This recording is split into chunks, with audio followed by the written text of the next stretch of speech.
Preeclampsia is a condition that affects 2 out of 100 pregnant women, but even though it's fairly common, many people have never even heard of it.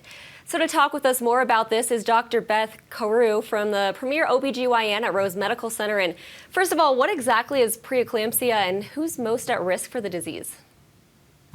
So preeclampsia is a really unique disease just to pregnancy. It's a blood pressure condition. We believe that it originates from the placenta, which is why it's only seen in pregnancy.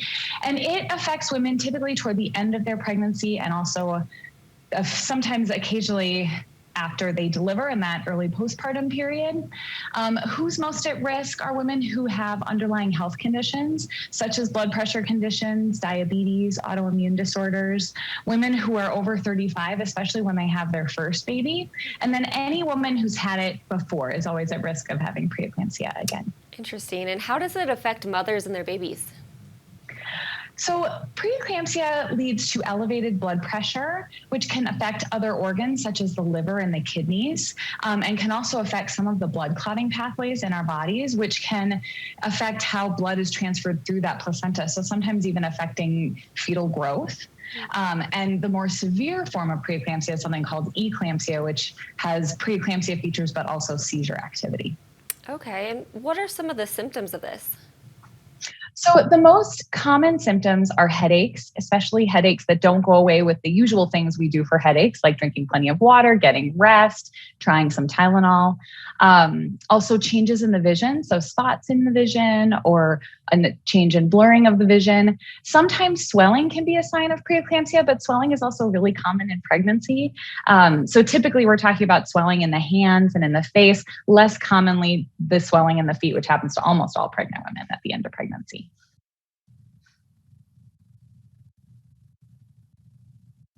So the risk factors of getting preeclampsia are, women who already have other blood pressure conditions. So high blood pressure, diabetes increases women's risk for preeclampsia.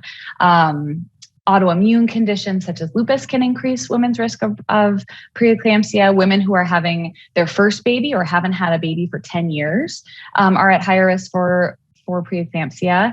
And then any woman who's had it before. Tell us too, what are some of the risk factors of getting it? So the risk factors of getting preeclampsia are, women who already have other blood pressure conditions. So high blood pressure, diabetes increases women's risk for preeclampsia. Autoimmune conditions such as lupus can increase women's risk of preeclampsia. Women who are having their first baby or haven't had a baby for 10 years are at higher risk for preeclampsia. And then any woman who's had it before. Okay. So I'm sure a lot of people are wondering, is there a way to catch preeclampsia early on? So the most important thing is to present to your doctor if you're having any of the signs of preeclampsia, such as headaches or spots in your vision. One sign that I forgot to mention earlier is pain on the right side underneath your ribs, sometimes like an indigestion-like feeling, or that really abnormal swelling like what I was speaking about. And at all of your visits, at your doctor's office, they're checking your blood pressure, and that tells us a lot of things. And one of the things it also tells us is, are you at higher risk for developing preeclampsia? And then other tests that we can do in the office would be checking your urine for protein, or doing blood tests to look for damage to your liver or your kidneys or changes in the blood count that can happen with preeclampsia. That kind of leads into the next question. Are there any long-term effects of preeclampsia?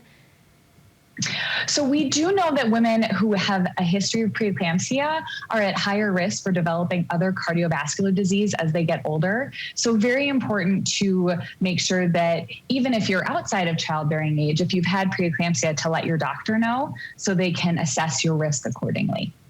Wonderful. Well, thank you so much for all of that important information. We really appreciate it.